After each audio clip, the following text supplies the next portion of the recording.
Ayan guys, good day. Ayan, samahan nyo ako ngayong araw. Magpapalit tayo ng NEMA 3R. Yun, meron tayong gagawin dito lang sa may malapit lang sa amin. Ayan. Pakita ko sa inyo kung paano magpalit ng NEMA 3R. Ganoon din kung paano i-handle yung live wire. Ayan, live wire to kasi after nung meter natin kakabit yung NEMA 3R. Tapos, hindi naman natin pwedeng tanggalin yung electric meter kasi bawal po yun. Bawal natin galawin yung electric meter. Kailangan doon lang tayo sa load side 3 kilos or gagalaw. Bawal pong galawin yung line side guys. Ayan. Samahan nyo ako guys, papatunan natin yung NEMA 3R. Ayun, at ito na nga yung ating NEMA 3R na ikakabit. Bali nabili ni Honor is plug-in pero na-install kasi is bolt-on. Mas maganda yung bolt-on guys. Pero ito na lang daw gamitin natin. Pero okay lang naman. As long as NEMA 3R siya, the same time, kumbaga weatherproof nga siya,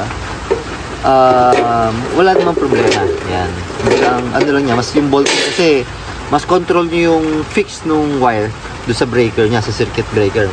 Hindi siya prone na mag-loose. Yun yung advantage ng bolt-on. Yan. Bubutasan ko siya dito sa top or sa ibabaw. Pero kahit butasan natin siya, gagamitin natin siya itong watertight adapter. Ayan. Or liquid tight. Kasi pag binutasan natin to dito, ayan, sa ibabaw na yan, kailangan walang tubig or anumang liquid na papasok na para maka-apekto or makabasa sa circuit breaker natin dito sa loob. Yun. Gamit itong ating yan, knockout puncher galing kay Amon Pangilinan ng Aim Tool or ng Tool Express. Yan. Bubutasan natin to para maganda naman yung butas niya. Butasan mo natin itong drill. Yan, 1/2 dito. Yan, nilagyan ko na siya ng tanda or marking. Dito lang siya bubutasin natin ng gamit itong drill bit. Yan. Ayun, after natin mabutas itong NEMA 3R, yung ibabaw niya ng drill bit, pwede natin gamitin itong knockout puncher niya.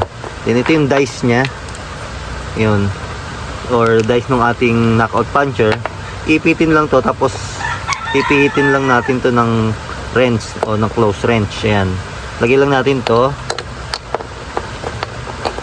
Tapos pasok natin to dito. Yung kabila naman, yung dice niya, dito sa kabila, may roscas yan. Lagyan natin ilaw. Yan. Ano yung roscas niyan?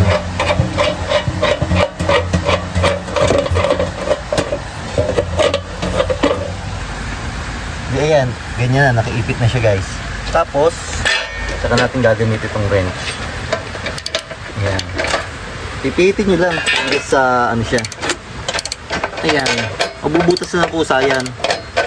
Pag ito kasi nga natin, yung knockout puncher yung gamit natin, mas malinis yung butas niya. Hindi maano yung butas ng ating. Kahit sa mga panel board na indoor, ginagamit ko rin to. Halimbawa, kulang yung butas niya. At magdadagdag ako ng another PVC. Ito din knockout puncher yung gamit ko para malinis yung butas natin. Yun. Pag lumagutok ng ganon, ano na siya, okay na. Ibig sabihin, nakakain na siya or unti-unti nang nabubutas yung ating NEMA 3R yung yero natin. Yan. Yun, lumuwag na siya.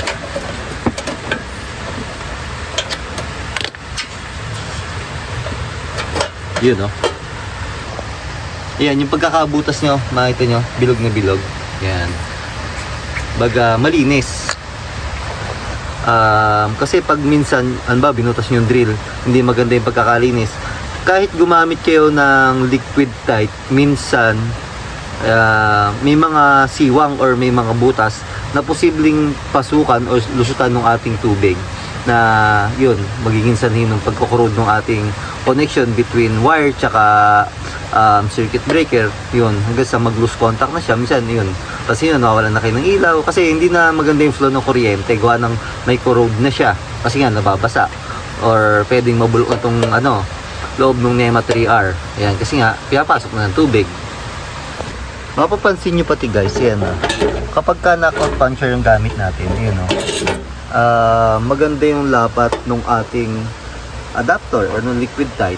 Ngayon, pag inikpitan nyo na yan, nahigpitan nyo na yan, yung rubber nya lalapat na wala nang posibilidad or tendency na dumaan or lumusot yung tubig natin dito. Yan. Baga, magandang fit niya. Medyo malog pa siya kasi kailangan ko pa ikabit ito doon sa nipple na nakabit doon sa metro. Nga pala, kapag kagantong load side na, hindi na siya sakop ng service provider like Meralco. Kasi talagang electrician na po yung gagawa nito. Kaya kailangan kumontak na kayo ng electrician pagka ito na yung papaltan. Kaso kailangan din natin dobling ingat kasi nga after nung meter, wala na kayong switch or hindi niya pwedeng i-cut off yung kuryente. Kumbaga live wire na to yung gagawin nyo, hindi nyo naman pwedeng tanggalin yung metro kasi nakasil yan. Bawal pong galawin yung seal or buksan yung metro or kalasin yung metro sa meter base kasi hindi po yan pinapayagan ni service provider. Gawa ng may seal nga yan, pwede kayong ma-question yan kapag ka ganon. Yan. Na ito yung existing nila na NEMA 3R, yun no, bulok na mapapansin nyo. Tapos yung loob niya naglulus na yung connection kasi basang-basa na or nag-corrode na. Lagi kasing nababasa na. Yan, tapos kasi ito yung tendency kung bakit nababata din sa tubig. Yan, pinapasok ng tubig to. Tapos open siya. Kaya di talagang pumasok yung tubig niya. Tapos yan, hose, tapos niya yan tape, nakadugtong siya. Hindi siya safe. Kasi pwede din mag-spark to. Mapapansin yung poste natin is kahoy. Ayan. Pag nag-spark to, pwede din pagmula ng sunog eh. Ito yung wire natin. Ayan. Tinanggal ko na siya doon sa ibabaw ng breaker ng NEMA 3R. Ayan. Mapapansin nyo yun. Nakakonect pa siya doon sa taas. Bawal po natin galawin yan. Pati yung metro, bawal natin kalasin. Ayan. Tatanggal natin to. Yung NEMA 3R, diretso na kasi may nipple naman siya na existing. Mapansin nyo nga yung ating liquid tight. Doon natin kakabit sa nipple. Ayan. Tapos yun, lumang ano to kasi mapasin nyo wala siyang ground. Yan, kumbaga lumang metro na. Yung mga ano, kasi nung una dito sa amin, basta kumbaga may metro lang, minsan naka BX type pa nga yung wire, yung ano niya, yung insulation niya. Ayun, ikakabit ko lang yung liquid type dito sa nipple. Yan, kinabit ko na yung liquid tight natin. Ayan. Unlike dun sa ano, hindi to papasok yung tubig kasi may rubber to. Like dito, ayan no. Mapapansin nyo, yun no.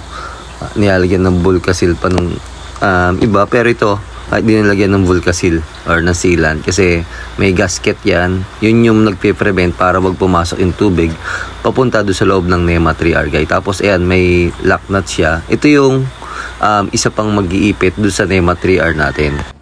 Ito guys, ayan, yung lock nut natin, yun, nakaipit doon sa NEMA 3R natin.